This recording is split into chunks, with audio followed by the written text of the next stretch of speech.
好，各位同学好，我们要介绍这个单元的部分是虚拟化技术、容器与虚拟机器的介绍的第一部分。那何谓虚拟化技术呢？就是虚拟化是一种技术，然后它是将电脑的硬体的资源划分成多个隔离的执行环境。那这个过程当中的话，可以透过硬体和软体的来区分它的模拟，还有虚拟机之间的监控以及各个技术的方式来做实现。那接着呢，就是虚拟化技术呢会应用在应用程式，从底层的硬体中的抽象把它抽象出来。那让各个虚拟技术的话会有相互隔离，一个虚拟机的部分的故障不会影响到虚拟机的运行，而它的强化的灵活性，还有提高它的可靠性，还有安全性跟它的服务也有达到一个水准。由于资源的部分的话，我们可以高效率的利用，因此可以减少这个硬体的购置的成本，然后还有能够管理的相关的业务的系统方面的话，提供更大的灵活性。那这个管理者的话呢，可以轻松去部署，然后呢监控维护业务这样的应用，来提高它的工作效率。那在虚拟化技术的应用在虚拟化技术的话，及其在不同的领域的应用中，这些技术的话，在现代的 IT 里面的基础建设是可以发挥出重要的一个角色。在第一点的话，伺服器的整合，它可以透过虚拟化技术让公司可以有很多的伺服器在上面的一个高工作的负载整合到低工作量的伺服器上面。那第二个就是沙箱，它是一种隔离执行的环境，那应用于执行来测试这种不信任的一些应用程式。那这样的目的是保护主要的作业系统这边不要受到威胁跟损害。然后呢，第三项是多执行的环境，在同一个硬体资源上面的话，可以运行多个独立的应用程式，允许这些执行不同的版本的软体的话，可以进行测试开发还有生产的部分。那第四项的话，就是有关软体就是在虚拟化技术的部分，使得在同一台电脑上面的话呢，可以有多个作业系统的可能性。那这样的话，可以同时支援不同的作业系统的应用程式开发与测试，是非常有帮助的。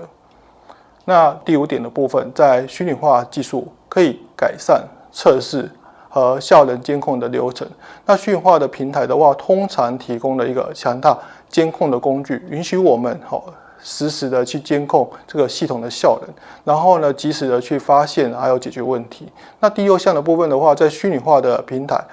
在模拟这个虚拟的资源环境里面，例如它的虚拟的 CPU 虚拟的记忆体、虚拟的硬碟，这些虚拟的硬体资源的部分，可以根据你的需求可以动态的去做调整规划，然后这样的话可以让实现一个比较高灵活高效能的一个资源管理。那第七项的话就是软体的移植的部分。那虚拟化技术的话，它可以让软体的部分从一个环境到另外一个环境很容易做移植的动作。那透过虚拟机的部分的话呢，不同的电脑的话可以快速去部署还有运行这些软体不用担心底层硬体的一个差异的部分。那在云端运算的边的话呢，那我们会说明到云端运算的话，它是一种透过网络提供各种的计算资源的模式它有伺服器有资料库，还有网络软体等那这些资源的部分的话呢，就是按需要的方式去提供。但使用者的话呢，根据实际的需求的付费，无需预先购买昂贵的一些硬体的设备，然后呢，也有很高的伸缩跟弹性。那虚拟化的话，它是一个实现云端的一种技术的手段。透过这样一个虚拟化，我们可以将硬体的资源的话，可以抽象到多个虚拟资源。那这些虚拟资源部分可以独立运行在不同的作业系统跟应用程式。那云端的运算，它是一个广泛的概念。那除了虚拟化的技术以外的话呢，它可以包含其他的技术例如分散式的计算的技术，可以让资料跟应用程式可以在多个伺服器之间去做分布以协同工作。那的确可以提高它的可用性还有可靠性所以这个是最常见的大数据在技术上的一个技术的处理，例如 Hadoop 这个技术的部分。然后呢，这样的话使这些技术在云端环境里面的话，可以进行大规模数据的储存跟处理，然后呢，提供快速的数据的分析的能力。在云端运算它的一个服务的类型有 IaaS、PaaS 跟 SaaS 3大领域。那这个云端大运算里面的话，是最近这几年要的重头戏，特别在台湾。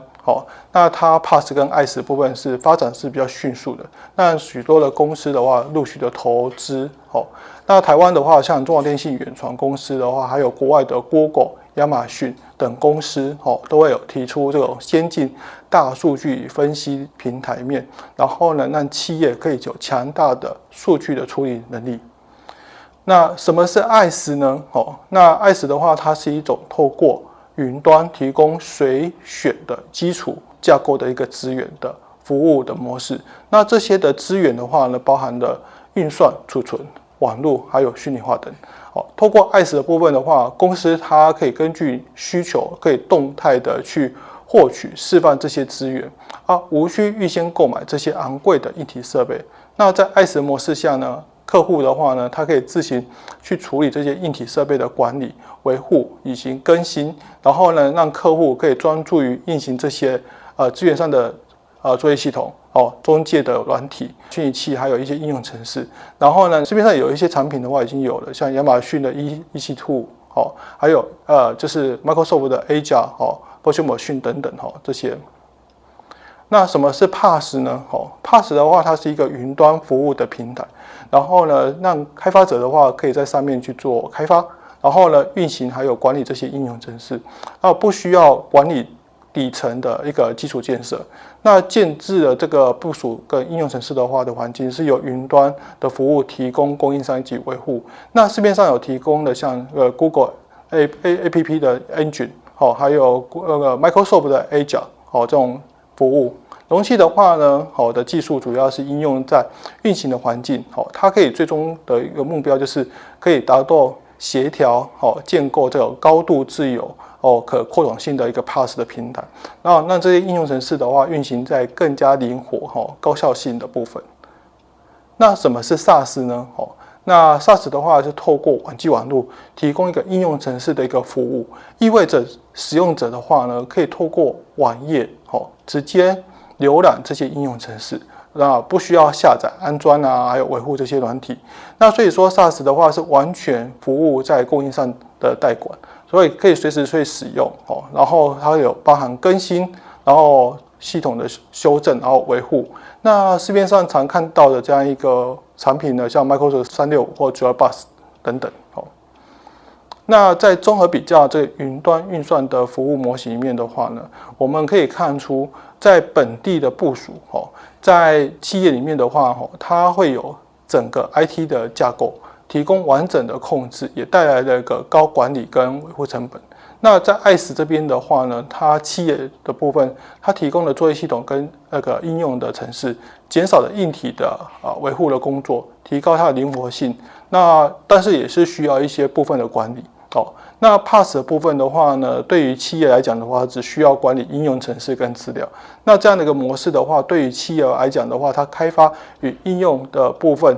它可以降低平台一个负担。那 SaaS 的部分的话呢，对于企业的需要的话，它只要提供软体的部分，完全不用负担任何的管理工作。那这样的最简单的方式的话，也是比较省事的方式，也可以降低IT 的一个复杂性的部分，对企业来讲是有帮助的。好，那虚拟化产品的话，是现代计算环境里面扮演最重要的角色，尤其是在云端大数据的发展中的话，在全球环境里面的话，有许多的领先的虚拟化产品被广泛的使用。这边的话有几个知名的产品，像 VMware 系列的，还有 Red Hat， 还有微软等等。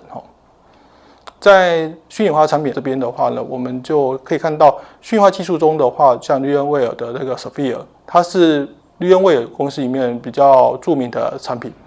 那 VMware Sphere 的话，它有强大的虚拟化的功能，那能够提供有效的管理跟灵活企业的计算资源，使得系统的话更加灵活高效。那它的操作也是简单直觉。那使用者这边的话呢，有高度的评价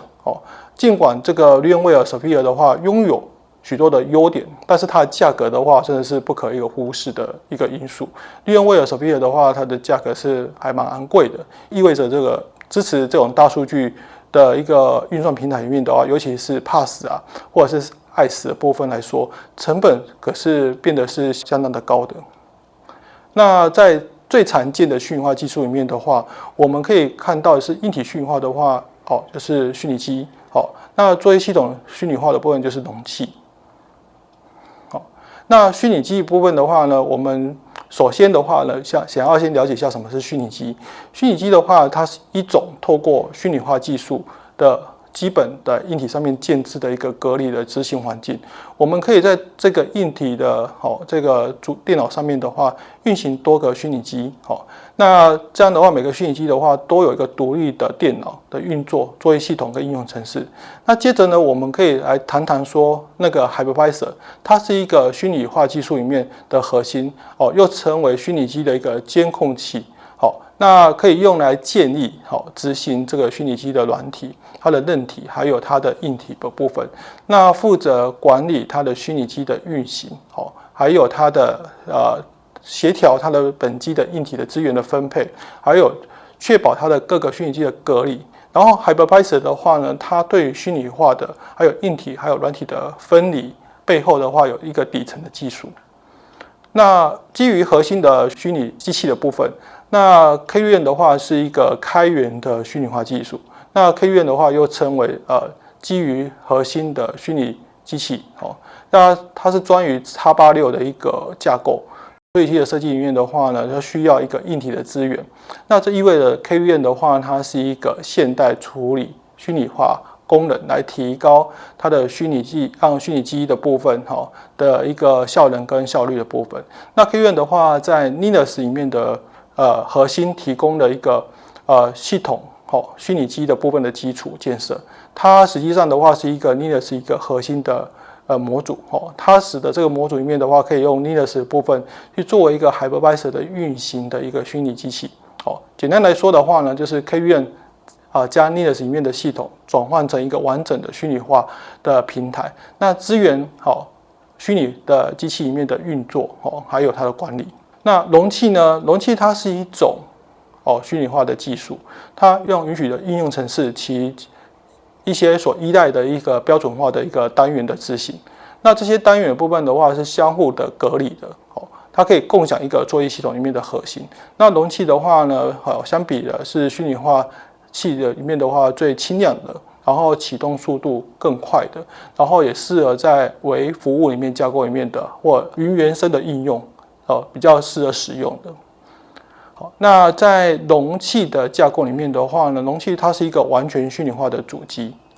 那它就会比较是轻量的一个代表品那相较于传统的虚拟机里面的话，容器它是一个高效然后资源占的比较少。那在容器里面的话呢，它会有自己的运作的电脑作业系统，而不会完全模拟一个完整的作业系统。那容器的话，它可以又使用在它的电脑作业系统里面，然后可以共享相关的核心资源。那每个容器的话有包含的应用程式，但不包含的作业系统的核心这些容器的话可以有同一个作业的核心里面去做运行，无需虚拟化的话那样的运行多个作业系统。那在容器的优势，容器的话带来了一个更快速交付的部署让开发者的话呢，他可以在一个标准的一个就是镜像的部分来建置它的容器。那开发者的话完成工作之后，那可以让维护的人员的话直接来使用这个容器来部署它的程式。那容器的话可以有做到快速的建置部署，它是一个很大的优势。那容器的话可以在几秒钟快速建置这个串件还有启动。那整个可以看到的这个过程当中的话，让团队还有其他的成员的话，可以完全的很快去理解应用这个程式码来建置它的串件的工作，然后来快速发现还有解决问题。那容器提供了一个更高效的虚拟化，在传统虚拟机的部分相比，容器的话可以在运行不需要额外的 hypervisor 的支持，所以它的内核的部分的虚拟技术的部分，意味着它的容器的话可以直接使用在主机的作业系统的核心资源，那从而实现它的高效能跟它的效率的部分。那容器它提供了一个比较轻松的迁移啊，还有它的扩展的部分。容器的话，几乎在任何的平台上面的话，它是可以高度的去有一个相容性的部分，可以轻松的将一个平台到另外一个平台的话做一个转移的部分，那不需要做一个繁琐的修改跟配置。那此外的部分的话，容器也带来一个很简单的一个管理的部分。所以呢，那容器的话可以有更小幅度的修改，使得可以完成大量的更新工作的任务。所有的修改可以增量的方式来做分发的更新，那可以这样的动作可以做到自动化，然后高效的管理这些应用程式。那这样的话可以大大的减少人工的操作、错误的风险，然后呢也可以提高一个维护的工作的效率的部分。以上是我们对容器与虚拟机的基本的一个知识介绍，谢谢。